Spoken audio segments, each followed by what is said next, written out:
ஒரு பெரிய காமெடி என்னன்னா, பிஜேபி வந்து தமிழ்நாட்டில் வந்து ஆட்சி அமைச்சிருக்கிறானே, இந்த மாதிரி ஒரு கோமாளித்தனத்தை எங்கேயாவது நம்ம கேட்க முடியுமா? நாக்கெல்லாம் உள்ளே விடுவோமா? தாம்பரத்தை தாண்டி உள்ளே வர முடியுமா? தாம்பரம் வரைக்கும் என்ன வரலாமா? தாம்பரத்துக்குள்ளே வர முடியாதுல்ல. பார்டர் எங்கே எது வரைக்கும் சொல்லலாம்? நம்ம இந்த பக்கம் கிருஷ்ணகிரி சொல்லுவோமா? இந்த பக்கம் கிருஷ்ணகிரி இல்லையா? ஆமாம். இந்த பக்கம் எங்கே சொல்லலாம்? கன்னியாகுமரி சொல்லிடுமா? ஆமாம், கன்னியாகுமரி. இந்த பக்கம் கிருஷ்ணகிரி. இங்கே எங்கன்னு சொல்லலாம்? ஏதோ ஒரு பக்கம் விடுங்களேன். தமிழ்நாட்டு பார்டரையே டச் பண்ண முடியாத என்ன கட்சினா? பாலியல் கட்சியா? சாரி, என்ன பேர் வர மாட்டேங்க. பாஜகவா அது? சரி, ஐயோ பேர் கூட குழப்பமாகவே இருக்கு. ஆமாம், ஒருத்தர் வந்திருக்கார், புதுசாக வந்திருக்கார். அவர் வந்து கொஞ்சம் ஆமாம் 2011 2021 தான் கட்சி, 21 கட்சியில் சேர்ந்தார் நினைக்கிறேன். அவர் பேர் என்ன? ஆட்டுக்குட்டி மலையா? ஆட்டுக்குட்டி அண்ணாமலை அப்படி ஒரு பேர் இருக்க. அதில் நீங்கள் இன்னொரு விஷயத்தை நல்லா கவனிக்கணும். இந்த தேர்தல் ரிசல்ட்டுக்கு தான் அவர் அந்த பேரை வச்சிருக்காரு. நாம அப்படின்னு ஒன்று வருது பார்த்தீங்களா? அதுதான் கடைசி ரிசல்ட் வந்து அங்கே தான் ஆக போகுது. புதுசாக இன்னைக்கு வந்து நின்று அவர் என்ன பேசுகிறாருன்னே ஒன்றுமே தெரில. நைட்டு எழுதி கொடுப்பாங்கல்ல, அதெல்லாம் அழகாக உட்காந்து மனப்பாடம் பண்ணிட்டு, ஆமாம் யாரை பற்றிலாம் நமக்கு பேசினா, இந்த தமிழ்நாட்டுக்குள்ள என்னென்னத்தெல்லாம் பற்றி பேசினா எல்லாருக்கும் கோபம் வருமோ வெறி வருமோ அந்த மாதிரியே பேசி அந்த ஆள் பழகிட்டாப்ல. ஏன்னா வந்த ரூட்டு அந்த மாதிரிலாம் அந்த ரூட்டுகள்லாம் வந்து இப்போ கடைசியாக நம்ம அவர் தமிழ்நாட்டுக்காரர் தான். ஆனால் தமிழ்நாடே எனக்கு பிடிக்காது அப்படின்னு சொன்னதெல்லாம் நீங்கள் உங்களுக்கு தெரியும் இல்லையா? ஆமாம், தமிழன் என்று சொல்வதில் எனக்கு பெருமை கிடையாது, ஒரு கன்னடன் என்று சொல்வதில் தான் எனக்கு பெருமை அப்படின்னு அன்னைக்கு பீத்தினியே இன்னைக்கு இங்கே வந்து நின்றுட்டு தமிழ்நாட்டையே காப்பாற்ற போகிறேன் அப்படின்னு சொன்னால், தம்பி ஒன்றே ஒன்று சொல்கிறேன், தயவுசெய்து நீங்கள் ப்ளீஸ் அந்த ஐபிஎஸ் வேலையா நம்ம அந்த வேலைக்கு தயவுசெய்து இந்த நம்ம ஜூன் 3 தானே, ஜூன் 4ஆம் தேதி தயவுசெய்து ரிசல்ட் வரும். ஆமாம், 5ஆம் தேதியிலேருந்து பழையபடி நீங்கள் அந்த வேலைக்கு போயிட்டீங்கன்னா தயவுசெய்து வீட்டில் நல்ல சோறு கிடைக்கும். இல்லைன்னா அந்த எந்த சோத்துக்குமே வழி இல்லாமல் பழையபடி பாவம் உங்கள் கதையை நம்ம சொல்ல முடியாது. அதனால் இந்த மேடையின் வாயிலாக தம்பி அவருக்கு அந்த சொல்கிறது என்ன அப்படின்னா, தயவுசெய்து உங்கள் வேலைக்கே கிளம்புற வழியை பாருங்கள். உங்களெல்லாம் உள்ளவே விடக்கூடாத அளவுக்கு ஒரு சிங்கம் இங்கே கர்ஜிக்கிட்டு இருக்கு அப்படின்னு சொன்னால், எங்களுடைய தமிழக முதல்வர், உலக மக்களால் அற்புதமான முதல்வர் அப்படின்னு பேர் எடுத்திருக்கிற எங்களுடைய தங்க தளபதி மு.க. ஸ்டாலின் அவர்கள் இருக்கிற வரைக்கும் ஒன்னாலங்க ஒரு புழு பூச்சை கூட பிடுங்க முடியாது. எங்க தங்க தளபதியோட இன்னொரு சிங்க தளபதி கூட சுத்திட்டு இருக்காரு. இவருக்கு சரியான ஆள் யாருன்னா அவர் மட்டும்தான். ஆமா, அவர் என்ன பேசினாலும் அதுக்கு உடனடியாக பதில் வந்து கொடுக்கக்கூடிய ஆற்றல் கொண்டவர் தான் எங்களுடைய சின்னவர் திரு உதயநிதி ஸ்டாலின் அவர்கள். எங்கே போனாலும் இன்னைக்கு அவருடைய உண்மையில ரொம்ப ஆச்சரியமாக இருக்கு. எப்படி அதுதான் நம்ம திராவிட முன்னேற்ற கழகத்தினுடைய ரத்தம் அந்த அவ்வளவு வேகம், அந்த வேகத்தை காட்டுறாங்க. ஆமாம், இவங்கெல்லாம் இருக்கும்போது அதையும் தாண்டி இப்போ இந்த நம்ம ஏரியாவில் வந்து அண்ணன் சேகர் பாபண்ண இருக்காங்க. சேகர் பாபண்ணனை இப்போ தாண்டிலாம் நீங்கள் இங்கே வந்து ஓட்டு வாங்கிக்க முடியுமா? சேகர் பாபண்ணனை தாண்டி வந்து நீங்கள் ஒரு ஓட்டு வாங்க முடியுமா? ஒரே ஒரு ஓட்டு, ரொம்ப கஷ்டம்தான். என்னம்மா வாய்ப்பில்லை ராஜாவா? நீங்களா இருக்கீங்களே, நீங்களும் அவ்வளோ சீக்கிரம் அவங்க வந்து நம்மகிட்ட வந்து ஓட்டு வாங்க விட்டுருவீங்களா? விட மாட்டீங்களே. இது துரத்தி அனுப்புவீங்க. ஆமாம், எங்கே கொண்டு துரத்தி விடுவீங்க? நாட்டை விட்டு கிளப்பிடுவோமா? உங்களுக்கு சரியான ஊர் இப்போ மணிப்பூர்னு சொல்லி அங்கே அனுப்பி விட்ருமா? எங்கே அது மணிப்பூருக்கே போய் சொல்லிடுமா? சரி, பாவம் அங்கே ஏற்கனவே அடி வாங்கிட்டு தான் இந்த பக்கமாக ஓடி வந்திருக்காப்புல. அதனால் திரும்ப அது எங்கே வேணாலும் விட்டுருவோம், ஒன்றும் பிரச்சனை இல்லை. அதனால் சிங்கங்களுடைய கோட்டைகளுக்குள் வந்து உங்களால் எந்த ஒரு கொடியை நட்டவும் முடியாது, பிடுங்கவும் முடியாது. சரியா? அதனால் நீங்கள் அதெல்லாம் பற்றி நீங்கள் யோசிக்காதீங்க. பாவம் நைட்டு சாப்பிட கூட ஏற்படுத்துறாதீங்க. சரியா? அதனால் ஒன்றும் ஜாலியாக இருங்க. ஆமாம், வர்ற 19ஆம் தேதி நல்லா ஜாலியாக இருங்க, ஜாலியாக போங்க. அந்த கூட்டணி ஒன்று இருக்குல்ல, ஒரு இத்து போன கூட்டணி தானே அது. ஆமாம், அந்த கூட்டணியை பற்றி ஒரு சின்ன ஒரு கதை ஒன்று கேட்பா, கொஞ்சம் ரிலாக்ஸாக இருக்கும்ல. கதையை கேட்டு நல்லா போய் சாப்பிட்டு விட்டு தூங்கினா நல்லா தூக்கம் வரும் இல்லையா? ஆமாம், ஒருத்தர் வந்து கடவுளை நோக்கி வேண்டியிருக்கார். என்ன வேண்டாம் அப்படின்னா, கடவுளே ரொம்ப கஷ்டத்தில் இருக்கேன், எனக்கு ஒரு 1 லட்சம் ரூபா பணம் வேணும் எப்படியாவது கொஞ்சம் ஏற்பாடு பண்ணி தாயா அப்படின்னு சொல்லி ஒரு ஒரு 2-3 நாளாக கேட்டுட்டு இருந்திருக்காரு. கடவுள் திரும்பி கூட பார்க்கல. 4வது நாள் வந்து கடவுளை ரொம்ப விரும்பி கேட்டதுனால, டேய் தம்பி, உனக்கு 1,00,000 ரூபா தாரேன், ஆனால் எனக்கு ஒரு தேங்காய் உடைக்கணும் அப்படின்னு சொல்லி அவர் கேட்டிருக்காரு. என்னங்க 1,00,000 ரூபா தரீங்க, ஒரு தேங்காய் உடைக்க மாட்டோமா, கொடுங்க அப்படின்னோடனே கடவுள் 1,00,000 கொடுத்துட்டு காணாம போயிட்டார். அப்போ இவன் யோசித்தான், அடப்பாவியா கேட்டவொடனே தந்துட்டாரையா 1,00,000. அப்புறம் நம்ம எதுக்கு பேசாமல் அந்த வேஸ்ட்டாக தேங்காவை போட்டு உடைச்சிக்கிட்டு வச்சுக்கிட்டு, சரி இருந்தாலும் நம்ம சொல்லிட்டோம், ஆமாம் இருந்தாலும் ஒரு தேங்காய் வாங்கி உடைச்சிருவோமே அப்படின்னு கடையில் போய், அண்ணே தேங்காய் என்ன விலைண்ணே அப்படின்னு அவர் சொன்னாரா, ஒரு தேங்காய் 15 ரூபாப்பா அப்படின்னோடனே, 15 ரூபாயா ரொம்ப அதிகமாக இருக்குண்ணே அப்படின்னு. அப்போ நீங்கள் பண்ணுங்க தம்பி, இந்த இதுக்கு அடுத்த தெருவில் ஒரு கடை இருக்குது, அங்கே வேணா போய் கேளுங்க, இதை விட கம்மியாக கிடைக்கும் அப்படின்னோடனே அடுத்த தெருவுக்கு போயிருக்காப்ல.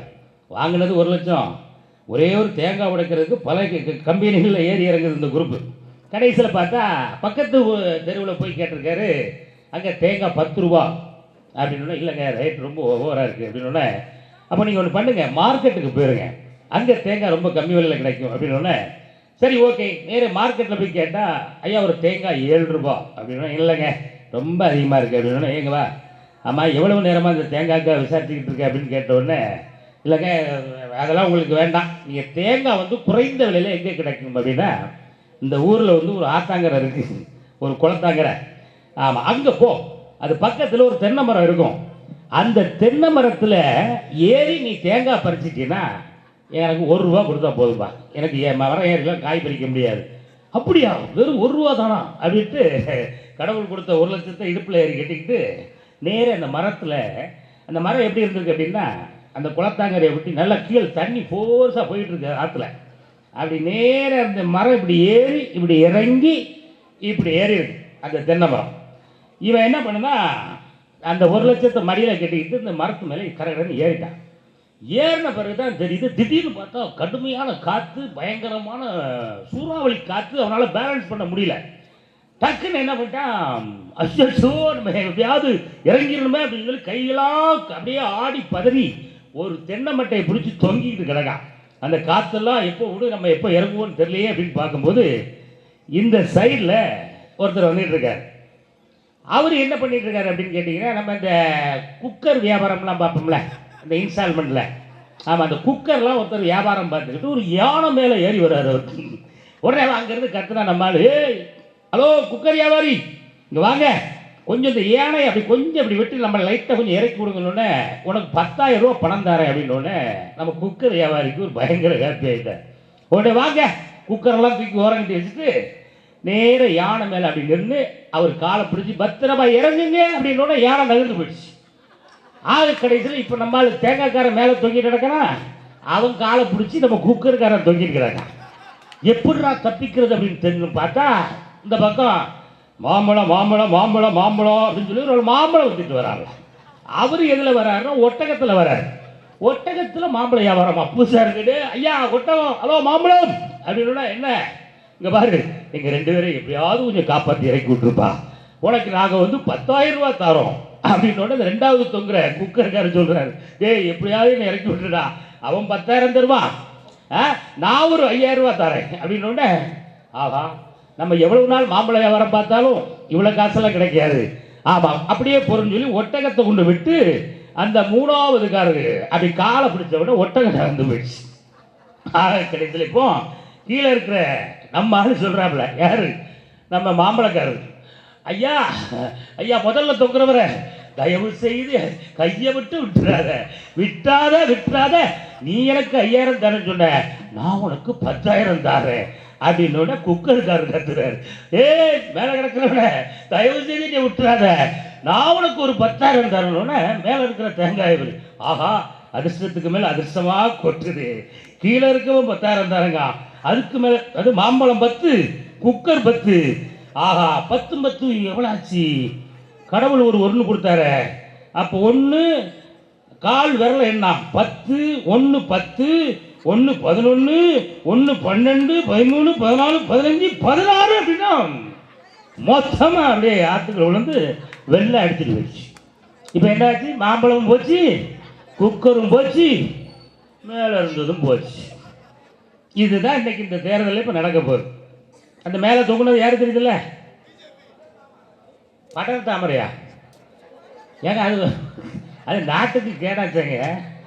படர் தாமரையா கேட்டால் தான் சொல்லியிருக்காப்புல.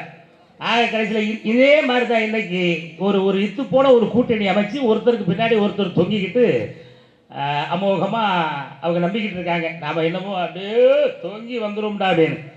அங்கே தலைமையும் மேலேயே ஆடி போய் கிடக்கு. அப்புறம் கீழே வந்து நம்ம என்ன பண்ண முடியும்? அதனால் நீங்களாம் யாரும் எதை பற்றியும் கவலைப்படாதீர்கள். எதை பற்றியும் ரொம்ப யோசிக்கணுங்கிற அவசியமே கிடையாது. ரிலாக்ஸாக இருங்க, ரிலாக்ஸாக இருங்க. ஆனால் அந்த விஷயத்தில் ரிலாக்ஸாக இருந்துடக்கூடாது. என்ன அப்படின்னா, மோடியை விரட்டி விடுறதை மட்டுமே நீங்கள் 24 மணி நேரமும் யோசனை பண்ணிக்கிட்டே இருக்கணும். ஆமாம், அக்கா மாதிரிலாம் நீங்கள் சாப்பாட்டுக்கு அரிசி களையும் போதே இந்த மோடியை விரட்டி விடணும், இந்த மோடியை விரட்டி விடணும் அப்படின்னே யோசனை பண்ணிட்டே இருக்கணும். அண்ணா நீங்கள் சேவிங் பண்ணுவீங்களா? பண்ண முடியல. சேவிங் பண்ணாமல் தாடி அப்படி நீங்கள் இழுக்கும் போது மோடியை விரட்டி விடணும், மோடியை விரட்டி விடணும் அப்படின்னு. ஆமாம், அப்படி எண்ணத்தை வைக்கும் போது, ட்ரெஸ் போடும்போது இந்த மாதிரி எல்லா வகைகள்லையும் மோடியை விரட்டி விடணுங்கிற எண்ணத்தை உங்களுக்குள்ளே வளர்த்துக்கிட்டே இருங்க. வருகின்ற 19ஆம் தேதி ஜாலியாக காலையில் உதயசூரியன் உதிப்பான். உதயசூரியன் உதித்த உடனே அழகாக இருந்துச்சு, ஜாலியாக குளிச்சுட்டு எல்லா குழந்தை குட்டிகளுக்கெல்லாம் இந்த நாடு நல்லா இருக்க போகிறதுக்காக ஒரு அற்புதமான நாள் இந்த நாள் தான்ப்பா. ஆமாம், வாங்க எல்லாருமே சேர்ந்து ஓட்டு போட்டு வருமா அப்படின்னு சொல்லி ஆண்கள்லாம் அற்புதமான பேண்ட் ஷர்ட்டை இருக்கவங்க பேண்ட் ஷர்ட்டை போட்டுவிடுங்க, பார்டர் வெட்டி இருக்கவங்க நம்ம பார்டர் வெட்டி கட்டிக்கிடுங்க. கூட்டணி கட்சி தோழர்கள்லாம் அது வந்து உங்களுக்கு என்ன ட்ரெஸ் பிடிக்குதோ அந்த ட்ரெஸ்லாம் போடுங்க. காலையில் இட்லி சட்னி சாம்பார் கேசரியோடு ஒரு அற்புதமான உணவு, அதை முடிச்சுட்டு பக்கத்தில் இருக்கிற உங்கள் வாக்குச்சாவடிகளுக்கு சென்று நீங்கள் மட்டும் போயிடக்கூடாது. நீங்கள் உங்கள் பக்கத்து வீட்டில் ஒருத்தர் இருப்பார்ல, இப்படிலாம் கையை காமிச்சிட்டே இருப்பார். நாங்கள் தான்டா அப்படிம்பார். அவர் அப்படி கையை லேசாக அப்படி கீழே இறக்கி கையோடு விட்டுருவோம். நீங்கள் வாங்க. அதாவது லாஜிக்காக சில விஷயங்கள் நம்ம யோசிக்கணும்ல. அவர்கிட்ட அந்த நிலைமையெல்லாம் சொல்லி புரிய வைங்க. என்ன அப்படின்னா, மேலே பிஜேபிக்கும் எங்களுக்கும் வந்து இப்போ நீயா நானா உன்னை காலி பண்ணுறதுக்கு நாங்கள் தாண்டா சரியான ஆளுன்னு எங்கள் தங்க தளபதி மு.க. ஸ்டாலின் அவர்களுடைய தலைமையில் இன்னைக்கு இந்தியா கூட்டணி அப்படி வெயிட்டாக நாங்கள் ஏற்றாப்புல நிற்கிறோம். அந்த பக்கம் தீஞ்சு போய் எந்த பக்கம் ஒரு நாள் தப்ப முடியலன்னா அடப்பு போடுறாங்களேன்னு பயந்துட்டு இருக்கக்கூடிய பிஜேபி. இதுக்கு இடையில நீங்கள்லாம் யார்? உங்களுக்கு ஓட்டு போட்டால் நீ அது எதுக்கு செல்லாத ஓட்டுறேன்? இதெல்லாம் அவர்களுக்கு சொல்லி புரிய வச்சு, ஆமாம் குக்கர்லாம் இந்த விஷயத்தை அன்றைக்கி பயன்படுத்தாதீங்க, சரியா? வீட்டில் இருந்தால் கொஞ்சம் அதெல்லாம் ஒதுக்கி வச்சுட்டு நல்லா ஏதாவது ஹோட்டலில் கூட வாங்கி சாப்பிடுங்களேன். ஆமாம், அப்படி சாப்பிடுங்க. தயவு செய்து இந்த இன்னொரு 15 நாளைக்கு இந்த மாம்பழத்தெல்லாம் சாப்பாட்டில் யாரும் சேர்க்காதீங்க, தயவு செய்து, சரியா? அதெல்லாம் சேர்க்காதீங்க. ஒன்லி நம்ம கண்ணில் தெரிகிறது எதுவோ நம்மளுடைய அற்புதமான வேட்பாளர், மரியாதைக்குரிய அன்பு வேட்பாளர், தளபதி அவர்களுடைய ஆசியை பெற்ற வேட்பாளர் முத்தமிழறிஞர் கலைஞர் அவர்களினுடைய பேரை நம் அனைவருக்கும் ரொம்ப நன்கு பரிச்சயமான, நம்ம கூப்பிட்ட குரலுக்கு நம்ம அந்த வெள்ளத்தோடலாம் பார்த்தேன், ஏகப்பட்ட உதவிகள். ஆமாம், நீங்களாம் அப்படி ஓடி ஓடி ஓடி ஓடி உதவி பண்ணும்போது, ஆமாம், இந்த பகுதியினுடைய எம்பியாக அவரும் சரி, நம்ம சிங்கம் உதயநிதி ஸ்டாலின் அவர்களும் சரி, ஓடி ஓடி ஓடி ஓடி எல்லா பகுதி மக்களுக்கும் அந்த நேரத்திலும் ஆமாம் ஓடி ஓடி உழைத்த நம்முடைய எல்லாருடைய அன்பை பெற்ற அருமை வேட்பாளர் திரு தயாநிதி மாறன் அவர்களுக்கு வெற்றியின் சின்னம், இந்தியாவை ஒழிக்கக்கூடிய அதிகாரம், இந்தியாவினுடைய பாசிச ஆட்சியை ஒழிக்கக்கூடிய அதிகாரம் கொண்ட சின்னம் உதயசூரியன். அதனால உதயசூரியன் உதயசூரியன் உதயசூரியன் சின்னத்திலே முத்திரையிட்டு பெருவாரியான வாக்கு வித்தியாசத்தில் அருமை வேட்பாளர் தயாநிதி மாறன் அவர்களை மிகப்பெரிய வெற்றியை பெற்று பாராளுமன்றத்துக்கு நம்ம இன்னொரு வாட்டி அனுப்புறது எதுக்கு அப்படின்னு கேட்டா, மேல இருக்கிற ராகு காலம் முடிஞ்சு ராகுல் காலம் ஸ்டார்ட் ஆக போகுது. அங்க நம்ம ஆளுக்க போய் அப்படி களம் இறங்கும் போது அவர்கிட்ட அழகா ஜாலியா பக்கத்துல போய் உட்காந்து கேட்கலாம், வணக்கம் ராகுல், நல்லா இருக்கீங்களா? சூப்பரு, நீங்க சொன்ன மாதிரியே பிரதமர் ஆயிட்டீங்க. ஆமா, இந்தியா இப்போ நம்ம மகிழ்ச்சியான நாடாக மாறிடுச்சு, எல்லா மக்களும் சந்தோஷமா இருக்கணும். இந்த ஜிஎஸ்டின்னு ஒரு வரியை போட்டு சோழியை முடிச்சோம்ல, தயவுசெய்து அதெல்லாம் கேன்சல் பண்ணுங்க. ஆமாம், அது சோழி முடிங்க. இந்த பெண்களுக்கெல்லாம் மாதம் 1 லட்சம் கொடுக்குன்னு சொன்னீங்களே, அதெல்லாம் கரெக்டாக கொடுங்க. ஏன் அப்படின்னா, திராவிட முன்னேற்ற கழகத்தினுடைய தலைவர் எங்கள் தளபதி சொன்னதை செய்யக்கூடிய எங்கள் தளபதி 1000 ரூபா கொடுக்கிறேன் வரைக்கும் மிக சிறப்பாக செஞ்சாரு. வெள்ள நிவாரண தொகை மேல இருந்து அந்த மோடி எதையுமே செய்யாத நேரத்திலும் கூட நம் மக்கள் அனைவருக்கும் ரூபாய் 6000 கொடுத்து என் மக்களுக்கு நான் இருக்கேன் அப்படின்னு சொன்ன எங்க தங்க தளபதி ஒருத்தர் அங்க இருக்காரு. அதனால அவரோடு கூட இணைந்து இந்தியாவை காப்பாற்றுங்கள், இந்திய மக்களை காப்பாற்றுங்கள். குறிப்பாக மத்திய சென்னையை நாங்க கேட்கிற எங்க உதவி எங்களுக்கு செய்யுங்கன்னு உரிமையோடு பெற்றுத்தரக்கூடிய அருமை வேட்பாளர் தயாநிபாதன் அவர்களுக்கு உதயசூரியன் சின்னத்திலே முத்திரையிட்டு லட்சக்கணக்கான வாக்குகள் வித்தியாசத்தில் நாம் அவரை பாராளுமன்றத்துக்கு அனுப்புவோம் என்ற ஒரு சூளுரையை எடுத்து நீங்க கண்டிப்பா அதை செய்வீங்க அப்படின்னு நம்பி இவ்வளவு நேரம் பொறுமையாக கேட்ட அத்தனை அன்பு உடன்பிறப்புகள் அனைவருக்கும் என்னுடைய அன்பான நன்றிகளை சொல்லி விடைபெறுகிறேன். நன்றி, வணக்கம். உதயசூரியன், ஆமா, தயாநிதிமாறன் அவர்களை மிஸ் பண்ணிடாதிய, அப்புறம் வருத்தப்படுவிய. உதயசூரியன் சின்னத்தை மிஸ் பண்ணிடாதிய, அப்புறம் வருத்தப்படுவிய. நன்றி.